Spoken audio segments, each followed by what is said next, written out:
Did you know that before Mario was smashing turtles, Nintendo's biggest clients were busy smashing kneecaps? Yeah, over 130 years ago, Nintendo didn't start with cute video games, but as a literal supplier for the notorious Yakuza mafia. Back in 1889, a guy named Fusajiro Yamauchi opened a tiny shop in the dark, shady alleys of Kyoto. He named it Nintendo, which roughly translates to leave luck to heaven.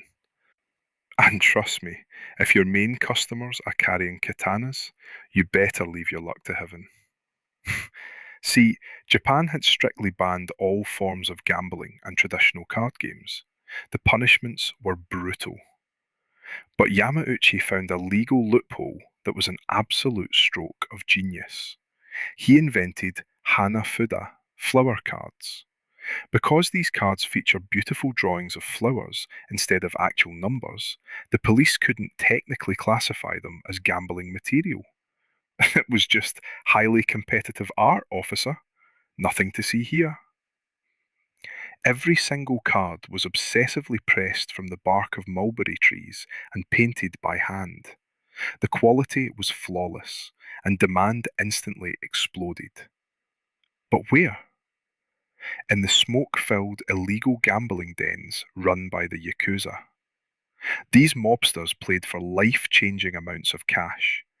They were so incredibly paranoid about cheating that they demanded a brand new, untouched deck of cards for every single round. Imagine buying a new iPhone every time you send a text message. That was the Yakuza. Nintendo had to run a brutal, high-speed manual assembly line in Kyoto just to keep up with the mob's paranoia. The cash registers were absolutely singing.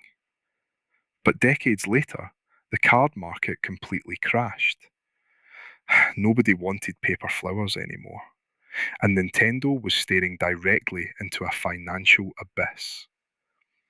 Enter the founder's great-grandson, Hiroshi Yamauchi.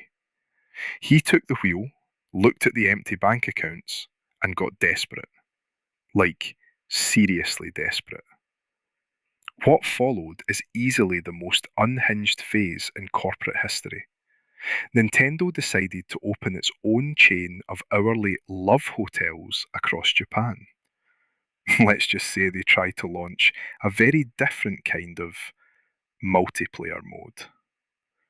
When the love hotel business inevitably crashed, Nintendo pivoted to instant rice. The problem? It was completely inedible and tasted like wet cardboard. Finally, a product that prepared gamers for the texture of actual Nintendo 64 cartridges. Next, they started a taxi company. Then they built vacuum cleaners. They even tried selling bizarre baby strollers. Basically, they were a 1960s version of Amazon, except everything they touched immediately caught on fire. By 1966, Nintendo was officially dead broke and ready for bankruptcy. But then, the depressed CEO was walking through his failing factory and spotted a young maintenance engineer named Gunpei Yokoi. Yokoi had absolutely nothing to do, so out of pure boredom, he had built an extendable wooden claw in the workshop just to mess around. The CEO stared at it, stopped the production lines, and said, "We are selling this." They named it the Ultra Hand and sold over 1.2 million units.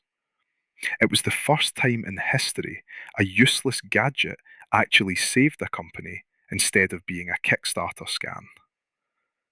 This single toy transformed Nintendo into a gaming powerhouse. That same genius engineer later went on to invent the legendary Game Boy, changing the world forever. So, from illegal mafia playing cards, questionable hourly hotels, and toxic instant rice, the greatest gaming empire on earth was born. Which secret tech company should we historically dismantle next?